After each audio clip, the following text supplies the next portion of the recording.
to be hot. And Minnesota's not a great three-point shooting team, but they're above average. Mm-hmm. And the Lakers, especially with Karl Anthony Towns, I know he might be questionable for tonight, but if he can play. Look, he's going to play. If he plays, now you got some three-point shooters. So what has to happen? Anthony Edwards has to have a breakout moment, like 35 or more. Yeah, that's correct. 35 points or more. 35? Yeah. He's got to be in the 30s. Got to be in the 30s. Karl Anthony Towns has to be hot from three. Yeah.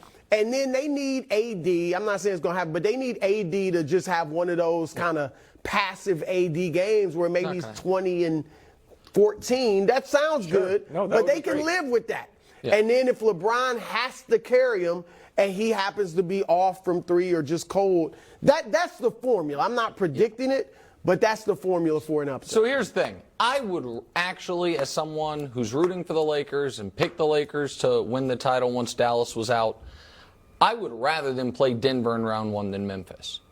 So if they losing tonight would not be devastating, in my opinion, to the Lakers. It'd be a bad look. Wouldn't you be a bit concerned, though, just because, I mean, they're probably not going to lose two in a row. But like you're saying, no, I don't think they're going to lose two home games in a row. And I also don't, but and to your point, if Minnesota were to go 22 of 36 from three, it's like, okay, there's nothing you can do. Like the other team just, but here's the thing. Everyone says what Bruce said. It's not disparaging. Anything can happen in a one-game situation. And we know that's true in theory. In practice, in the play-in, it has not been. We can show you. There have been 12 of these games. The favorite has won 11 of them. The only time the underdog, the road team, has won was when Memphis beat Golden State after the Lakers had beaten Golden State a couple years ago. The favorites usually cover, and they win by double digits. And so why am I so confident in the Lakers tonight? Number of reasons. One is Minnesota is a wildly immature team. Right. And you knew that before they lost two guys for the most critical game of their season due to different punching incidents. Here's the other one. Karl Anthony Towns was not on the court last year when Patrick Beverley was making a fool of himself jumping on the scorer's table. It was important to him. Okay. Well, we can see things through different lenses. I thought he was making a fool of himself. You thought it was a nice moment. Why was Karl Anthony Towns not out there? Because he had fouled out. What is Karl Anthony Towns' issue? Foul trouble. In the playoffs, 3 of the 6 games last year, 5 fouls. This year, he only played 29 games. 11 of them, he had 5 or 6 fouls. And now, you don't have Naz Reid, you haven't had for a couple weeks because he got hurt. You don't have Rudy Gobert. You don't have Jaden McDaniels to give you some resistance up top.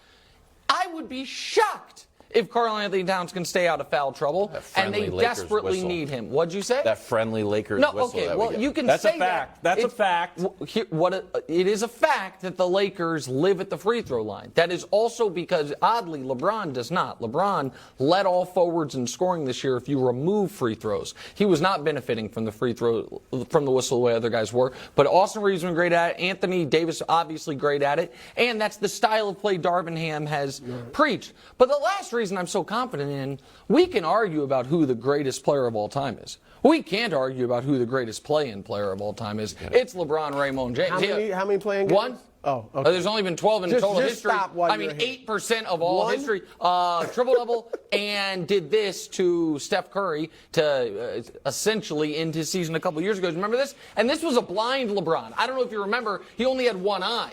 One eye right between Steph's eyes to win that game. So, yeah, I'm very confident. You lost this when you said greatest playing. I'm just telling you. Again, every little thing matters. Every little thing matters. Brew, quickly, and we're going to talk about Rudy later on in the show. Not traveling. Do you think if the Lakers win this game, the Wolves are like, man, I wouldn't mind Rudy playing. He could have helped us out here. You're penalizing us for suspending him. If the Lakers win? If the Lakers win, and if I was on the Timberwolves. Would you play him in the next game? No, I'm saying if I would be upset. Regret it? Will they regret the punishment? Yeah, it was just a bad move. It didn't warrant a suspension. Okay. It warranted a healthy fine. That's it. And they're talking to. Don't forget. You said yes. And they're talking to. Yeah. Stern or not? Stern dressing down. Stern dressing down. But yeah, don't punch your teammates. Okay. Bad move. Sure. Darvin Ham. Lofty expectations. I was trying to think of a clever French phrase. I didn't have one. For the Lakers, if all goes well, Darvin Ham's feeling great. If we're healthy, we get the team to pay attention to detail and continue to alleviate mistakes. Sky's the limit. Any team with LeBron James and a healthy Anthony Davis, D'Lo, Dennis, Austin, all of these guys. Vando, I didn't know that was nicknamed Vando. Yeah. I like that. We're not going to put a ceiling on our own selves. Brew, anything short of a title, a disappointment for I the love Lake the Show quote here. from Darvin because he's absolutely right. They shouldn't put a ceiling on it. In fact, it is championship or bust. Anything less than a championship is a disappointment. All right, now, we'll give them props if they upset Phoenix, win the West, get to the finals, and lose. It'll be, we'll give them some props. If they get to the conference finals, we'll give them some props. Yes. But LeBron James will be 39 next season. And I know he's defied Father Time so far. But they're like Phoenix. Tomorrow is not promised. All right? LeBron hasn't played outside of the bubble year where you had 3-4 months off. He hasn't played 60 or more games since like 2018. Okay, in 5 years. So to think he may come back and play great like he has this year, but injuries will be a factor. He's likely to miss a lot of games next year, just like he has the last several years. AD, obviously, you never know with him. So they have to play this like, look, it's championship or bust. And, Nick, they have the ability. Well, That's the thing. They shouldn't be going into this like the Clippers or let's just get to the conference finals and feel good. They have top 2 players, 2 of the top 10 players in the league. They're one of only 2 teams in the West that had 2 players on the All-NBA team on my ballot. Oh, my spoiler. 3 teams, That's yeah, coming my out in 15 45 players. minutes. They had 2. Sacramento had 2. That's it. So we know they have the supporting cast, the depth, the shooting, the defense, the athleticism.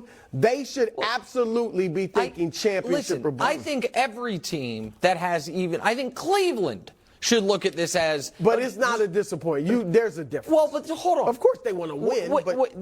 That it would be disappointing for them internally. Are you saying that the only thing that could be considered success for the Lakers is a title? Essentially, yes. So I think nuance, you can, again, we would give them probably, wow, nice season by the Lakers. But in the grand scheme, Nick, it would be disappointing. And I wouldn't do this, but there's haters out there that would just say, LeBron, if he got to the finals, it'd be a great run. But a lot of people would be like, he's 4-7. Okay, let's talk about that for a second then. Hold on, Wild. What's the best thing that could happen for LeBron's legacy this year? He could win the championship. Okay, hold on. I want to ask Wild's question. What's the best thing I'm going to play along. to happen for LeBron's legacy I will give you this both year? answers. The best thing for his legacy. The best thing is for him to win the title. What's the second best thing? Is for him to lose in the Western Conference Finals. So you realize got to the Western Conference Finals. Hold on. And then AD got realize though, because here's the thing. Brew is laughing, and you're saying with that old Cheshire cat grin on your face because you know what. So it would, to be clear, it's better to lose the conference finals than win them. In your example. Yeah, I think it'd be very impressive if they got to the Western Conference. Right, Finals. but what if they won? What if they got to the finals? Well, if you get to the finals, you should be good enough to win. See, so there we go. That's just the way. See, It's like making the Final Four. But look, he has one opponent. In the grand scheme of things, his opponent is Jordan. Okay. And that's the thing. It doesn't help you to be 4-7 against Jordan. No, but that's not the. Brew. That's all I'm saying. Brew. Makes sense. Again, it's nuance. But no. It's there's not. It's not. It is the. So you're gonna give him more props for being in the 11 finals if he only won 4? I am going to. If you are saying we all agree that the best thing is for LeBron's legacy that at the end of the season he has 5 rings instead of 4 rings. We all agree. But if we are saying he's not winning the title, what is the next best thing? I think it's getting to the finals. Okay, that's what I'm saying. But Wilds disagrees. America disagrees because they have been brainwashed into thinking that your finals record Can I ask you? Yeah, go ahead. Have you ever met an Olympian? Yes. You've met an Olympian? Yes, before? I have. Maurice Green. Oh, okay. Well, he won golds, right? Yeah. Yeah. So imagine you meet an Olympian, a fictitious Olympian, and you're like, guess what? 1984, I won the bronze medal. No, like, that wow. wouldn't be it. Did you Wes. really? You won the This bronze is so medal. frustrating. Or he's like, 1984, 1988, won the silver medal. Like, no, hold. Why don't you win the Wiles, gold? let me. That's bronze not, actually sneaky better than silver. The question. Just is. The question is, would you rather, if you were an Olympian, retire with 4 golds and 6 silvers, or 4 golds and 7 silvers? That's the question. And everyone knows in Olympic terms how absurd. Would you rather have 4 golds? Because some people would argue LeBron would have a stronger GOAT case if he had to use the Olympic model, 4 golds and 0 silvers. Because then he could say the same, never lost in the finals. Which, the absurd. Do people argue that, though, really? Well, no, but people, it would be impressive. They argue it in reverse, Brew, because you are by default giving Jordan credit for losing to the Pistons.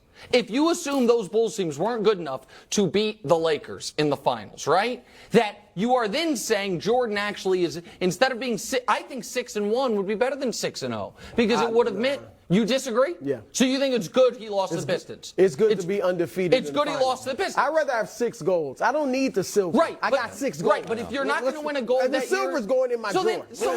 Then you The don't 6 think it's golds better, are up Brew. there. No, I do. Then you 4 don't and think 7. In the GOAT debate, it's so not. Then It's if they 4 can't and 7. win the title, it would be better if they just lose tonight and Friday. I know it doesn't make any sense. It's just the way it is. That's the end of it. It's just the way it is. But that's the way it is because, they say history is written by the winners. When all of it, sports history is written by Michael Jordan iconographers, then that is the way we do it. No, that's why I agree with you in that getting to 7 or 11 would be better. Even if he's 4 and 7, it just doesn't compare to 6-0. Okay. That's the difference. And I think you even admit that. It's not 6-0. Would you rather have 6 The and or 4? O is what I have an issue with. Because he's not 6-0. We got to move on. He's not. Hey, Played Josh, 15 years, won 6 times. LeBron's won 4 can you run the times. numbers That's on fine. Jordan? That's a fine argument. That's is he fine. 6-0 or not? We're going to get that later on, folks. Stay with us. We're going to see if Jordan's undefeated in the finals or not. Wolves without Rudy Gobert.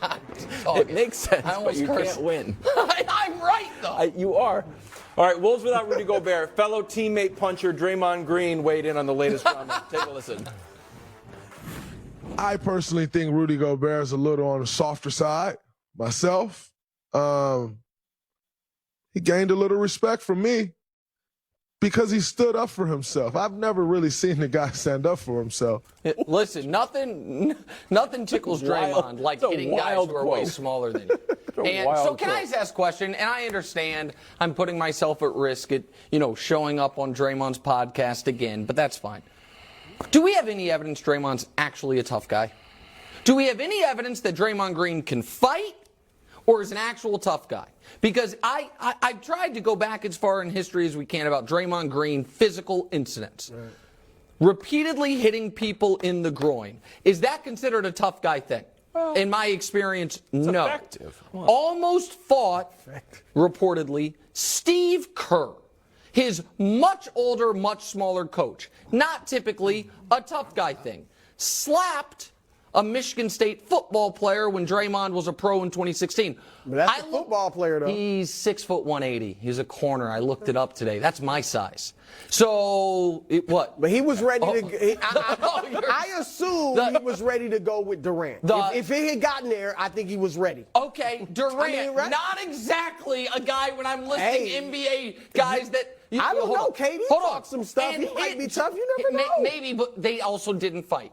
Hit Jordan Poole. That's the evidence. Do we have a lot of showing it? Do we have a lot of instances of Draymond Green, taking on someone his weight class? We don't. I'll say this, and I don't know. Like you, I don't know if he can fight or not. I think Draymond's tough. I do.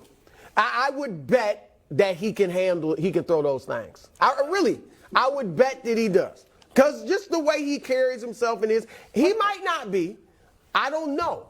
But I would bet that Draymond is tough. I would bet. Now, I'm not saying he's Charles Oakley. I'm not saying he's Charles Oakley. We're here for cogent analysis. But hold on. Can Draymond fight? No, it's fair because he's saying he thinks Rudy Gobert's soft. And I'm saying Draymond Green, in my experience, is bark and not bite. Now, great player. All of Do those you things. see any evidence of him? He's not soft, though. Well, Like, I can see why he might say that about Rudy sure, Gobert. but fake tough I don't think guy, anybody would call him. But why is it fake tough guy? because the guys his size that he's gone after, Steven Adams and LeBron, he's hit them in the groin, and the other guys are 6 inches or more shorter than him. Jordan Poole, the kid in college, Steve Kerr, like that's if he had KD. Again, I mean, he almost but that he got into it maybe as close to fighting KD as he did to Steve Kerr. I don't see, so I don't know about that. You thought, because I don't think that was on the sideline But it during spilled the game. a little bit, I think, into the locker room. I'll be honest. I'll say this. Yeah, it's a strange conversation. Here's what was my thought. Draymond said later in the podcast, you couldn't call another man that word, the B word. Yeah. He was calling Durant that. Yes, okay? of course. He called LeBron that in the Yes, of 2016 finals when he got suspended. So now he's friends with them, thankfully. I'm glad they patched things up. But I would have liked to have heard him address that. Considering you did it, address that. Don't just say, you can never call another man that. We Nobody know that followed you up did. on the pod? Yeah, Nobody grilled him? That's the new Draymond media. Green show? That's the new media. Nobody follows up. I'll be honest with you. Not a lot of cogent analysis. I'm going to bounce back in this next Nick episode. took it to the gutter. You Nick took it to the agreed alley. with me.